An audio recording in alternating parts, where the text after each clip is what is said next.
گوبر کو کوہی نور بتانے میں رہ گئے، ہندو کو مسلمان سے لڑانے میں رہ گئے۔ سنیں گے دوستو عمران پرتاپ بری کی درد بھری نظم سے پہلے ایک اچھی بات کرتے ہیں۔ سورت بغیر سیرت کے ایسا پھول ہے جس میں کانٹے زیادہ ہوں اور خوشبو بالکل نہ ہو۔ چلے پہلے سنتے ہیں عمران پرتاپ بری کی نظم۔ تو آپ سے گزارش ہے ویڈیو کو لائک کیجیے اور چینل کو سبسکرائب کیجیے۔ جانے کیا تھے شعلہ تھے چنگاری تھے، جانے کیا تھے شعلہ تھے چنگاری تھے، دہشت بن کر ہر دشمن پر طاری تھے، دہشت بن کر ہر دشمن پر طاری تھے، 56 ملکوں کی فوجیں تو مردہ ہیں۔ اگلے مصرعے پہ آپ کا شور جائے دنیا تک، 56 ملکوں کی فوجیں تو مردہ ہیں، ایک وقت تھا 313 بھاری تھے، ایک وقت تھا 313 بھاری تھے، جانے کیا تھے شعلہ تھے چنگاری تھے، دہشت بن کر اسلام پر طاری تھے۔ بہت شکریہ۔ ادھر جو دوست ہیں میں ان سے گزارش کروں گا کہ اب تھوڑا سا آپ بھی چپ ہو جائیں۔ اب انتظام بنانے میں پوری رات آپ نے قربان کری ہے، اب سنیے تھوڑی دیر، کیونکہ اب جیسا بھی ہے جس ماحول کا بھی معاملہ ہے انشاءاللہ اسے بہتر بنا لیا جائے گا، کوشش کی جائے گی کہ آپ کو کچھ اچھا سنایا جا سکے۔ میں 4 مصرعے پڑھتا ہوں۔ موجودہ جو حالات ہیں ہمارے صوبے کے خاص طور سے جو کچھ فیصلے ہم سب کے سامنے آ رہے ہیں، میں 4 مصرعے پڑھتا ہوں، آپ پہنچ جائیں گے۔ کہ گوبر کو کوہی نور بتانے میں رہ گئے، اس دیش کی سب سے بڑی سیاسی جماعت کا بہت پڑھا لکھا پروکتا آن ریکارڈ چینل پہ کہتا ہے کہ ایک اتنے گوبر کی قیمت کوہ نور ہیرے سے زیادہ ہے۔ آن ریکارڈ کہتا ہے، میں نام نہیں لوں گا، نہیں آپ جان جائیں گے کہ میں سمبت مہاپاترا کی بات کر رہا ہوں۔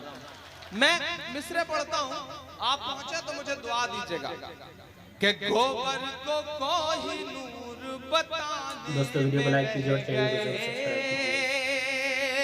ہندو کو مسلمان سے لڑانے میں رہ گئے، ہندو کو مسلمان سے لڑانے میں رہ گئے، بچے تمام مرتے رہے اسپتال میں، وہ مدرسوں کی جانچ کرانے میں رہ گئے، وہ مدرسوں کی جانچ کرانے میں رہ گئے، وہ مدرسوں کی جانچ کرانے میں رہ گئے، بچے تمام مرتے رہے اسپتال میں، وہ مدرسوں کی جانچ کرانے میں رہ گئے، گوبر کو کوہی نور بتانے میں رہ گئے۔ بہت شکریہ۔ عمران ذرا سا بھیا رکو پھر سے ایک بار، یہ منچ پہ جو زیادہ لوگ ہیں یہ برائے کرم اتر جائیں۔ سارے کو آپ نے سجایا ہے، سنوارا ہے، بہت دور تک بھیڑ ہے، جہاں تک میری نظر جا رہی ہے آدمی ہی آدمی بیٹھے ہیں۔ سلام کرتا ہوں میں آپ کی موجودگی کو۔ ادھر میں ابھی آ رہا تھا تو اس طرف جو کالونی ہے اور اس طرف جو کالونی ہے، اوپر تمام مائیں بہنیں بیٹھی اس مشاعرے کو سن رہی ہیں۔ میں سب کو سلام کرتا ہوں اور 4 مصرعے پڑھتا ہوں، وہ سب سنانے کی کوشش کرتا ہوں جس کے لیے یا تو بہت بدنام ہوں یا بہت مشہور ہوں۔ پڑھتا ہوں 4 مصرعے صاحب کہ دیش بھکتی کبھی نیائے نام پر، دیش بھکتی کبھی نیائے کے نام پر، دیش بیچا گیا چائے کے نام پر. جو ادھر لوگ کھڑے ہیں ان سے بھی گزارش کروں گا کہ تھوڑی سی آپ کی بھی شرکت ہو تو اس مشاعرے کو خوبصورت بنایا جائے. میں سلام کروں گا بھٹو بھائی کو جس خوبصورتی کے ساتھ انہوں نے اس مشاعرے کو سجایا ہے اور جس زندہ دلی کے ساتھ انہوں نے استقبال کیا ہے. مجھے پتہ چلا ہے کہ وہ آنے والے وقت میں چیئرمینی کے امیدوار ہیں.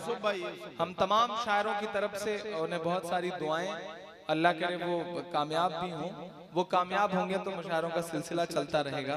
ایک شاعر انہیں بہت ساری دعا دیتا ہے. بھائی جان اب تھوڑی دیر آپ بھی بیٹھ جائیں. بھائی جان اب بیٹھ جائیں, جہاں ہیں جیسے ہیں بالکل خاموشی کے ساتھ بیٹھ جائیں. ایسے بیٹھ جائیں جیسے پچھلی والی سرکار بیٹھ گئی. تو تھوڑی دیر اب صرف مشاعرہ سنیں. دوستو عمران پرتاپ گڑھی کی نظم سننے کے بعد آپ اپنی رائے میں کیا کہنا چاہتے ہیں وہ نیچے کمنٹ باکس میں ضرور بتائیں. حضرت ابو درداء رضی اللہ عنہ فرماتے ہیں کہ میں نے رسول اللہ صلی اللہ علیہ وسلم کو ارشاد فرماتے ہوئے سنا, جو شخص علم دین حاصل کرنے کے لیے کسی راستے پر چلتا ہے تو اللہ تعالیٰ اس کی وجہ سے اسے جنت کے راستوں میں سے ایک راستہ پر چلا دیتے ہیں. یعنی علم حاصل کرنا اس کے لیے جنت میں داخلہ کا ایک سبب بن جاتا ہے. فرشتے طالب علم کی خوشنودی کے لیے اپنے پروں کو بچھا دیتے ہیں.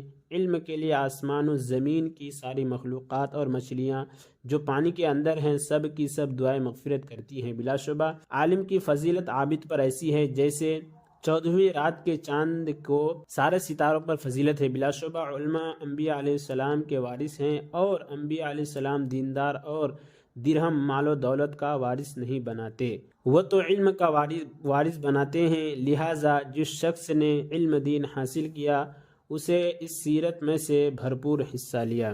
حضرت ابو واقد لیثی رضی اللہ عنہ روایت کرتے ہیں کہ ایک مرتبہ رسول اللہ صلی اللہ علیہ وسلم مسجد میں تشریف فرما تھے اور لوگ بھی آپ کے پاس موجود تھے. اتنے میں 3 آدمی آئے, 2 رسول اللہ صلی اللہ علیہ وسلم کی طرف متوجہ ہوئے اور ایک چلا گیا. وہ دونوں رسول اللہ صلی اللہ علیہ وسلم کے پاس کھڑے ہو گئے. ان میں سے ایک صاحب کو حلقہ میں خالی جگہ نظر آئی, وہ اس جگہ بیٹھ گئے. دوسرے صاحب لوگوں کے پیچھے بیٹھ گئے اور تیسرا آدمی جیسے کے اوپر گزرا پشت پھیر کر چلا گیا. جب رسول اللہ صلی اللہ علیہ وسلم حلقہ سے فارغ ہوئے تو ارشاد فرمایا, کیا میں تمہیں ان تینوں آدمیوں کے بارے میں نہ بتاؤں؟ ایک نے تو اللہ تعالیٰ کے پاس اپنی جگہ بنائی یعنی حلقہ میں بیٹھ گیا تو اللہ تعالیٰ نے اسے اپنی رحمت میں جگہ دے دی. دوسرے نے حلقہ کے اندر بیٹھنے میں شرم محسوس کیا تو اللہ تعالیٰ نے بھی اس کے ساتھ حیا کا معاملہ فرمایا یعنی اپنی رحمت سے محروم نہ فرمایا. اور تیسرے نے بے رخی کی, اللہ تعالیٰ نے بھی اس سے بے رخی کا معاملہ فرمایا. حضرت ہارون عبدی رحمۃ اللہ علیہ سے روایت ہے کہ حضرت ابو سعید خدری رضی اللہ عنہ نے نبی کریم صلی اللہ علیہ وسلم کا ارشاد نقل فرمایا, تمہارے پاس لوگ مشرق کی جانب سے علم دین سیکھنے کے لیے آئیں گے, لہٰذا جب وہ تمہارے پاس آئے تو ان کے ساتھ بھلائی کا معاملہ کرنا. حضرت ابو سعید رضی اللہ عنہ کے شاگرد ابو ہارون عبدی کہتے ہیں کہ جب حضرت ابو سعید ہمیں دیکھتے تو فرماتے, خوش آمدید ان لوگوں کو جن کے بارے میں رسول اللہ صلی اللہ علیہ وسلم نے ہمیں وصیت فرمائی.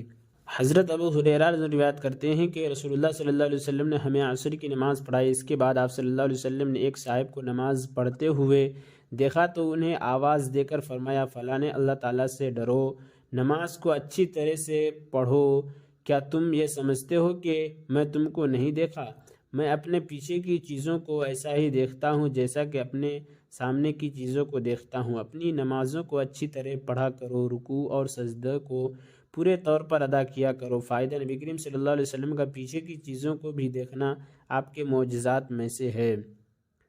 حضرت ابو ہریرہ رضی اللہ عنہ روایت کرتے ہیں کہ رسول اللہ صلی اللہ علیہ وسلم نے ارشاد فرمایا, نماز کے 3 حصے ہیں یعنی نماز کا پورا ثواب ان تینوں حصوں کے صحیح ادا کرنے پر ملتا ہے. پاکی حاصل کرنا 3 حصہ ہے, رکوع 3 حصہ ہے اور سجدہ 3 حصہ ہے. جو شخص نماز آداب کی رعایت کے ساتھ پڑھتا ہے اس کی نماز قبول کی جاتی ہے اور اس کے سارے اعمال بھی قبول کیے جاتے ہیں. جس کی نماز صحیح نہ پڑھنے کی وجہ سے قبول نہیں ہوتی اس کے دوسرے اعمال بھی قبول نہیں ہوتے. حضرت عبداللہ رضی اللہ عنہ فرماتے ہیں کہ میں نے رسول اللہ صلی اللہ علیہ وسلم کو نماز پڑھتے ہوئے دیکھا. آپ صلی اللہ علیہ وسلم کے سینے مبارک سے رونے کی آواز سانس رکنے کی وجہ سے ایسی مسلسل آ رہی تھی جیسے چکنی کی آواز ہوتی. حضرت ابن عباس رضی اللہ عنہما روایت کرتے ہیں کہ نبی کریم صلی اللہ علیہ وسلم نے ارشاد فرمایا فرض نماز کی مثال ترازو کی سی ہے، جو نماز کو پوری طرح ادا کرتا ہے اسے پورا اجر ملتا ہے. اور عمران پرتاپ گڑھی سے جڑی خبروں اور نظموں کے لیے ہمارے اس چینل کو ضرور سبسکرائب کریں. ملتے ہیں کسی اور ویڈیو میں ایسی نئی نظم اور نئی خبروں کے ساتھ. تو جب تک کے لیے دیجیے مجھے اجازت اور رکھیے اپنا خیال. آپ دیکھ رہے تھے IR مشاعرہ میڈیا اور میں آپ کے ساتھ محمد ثاقب. السلام علیکم.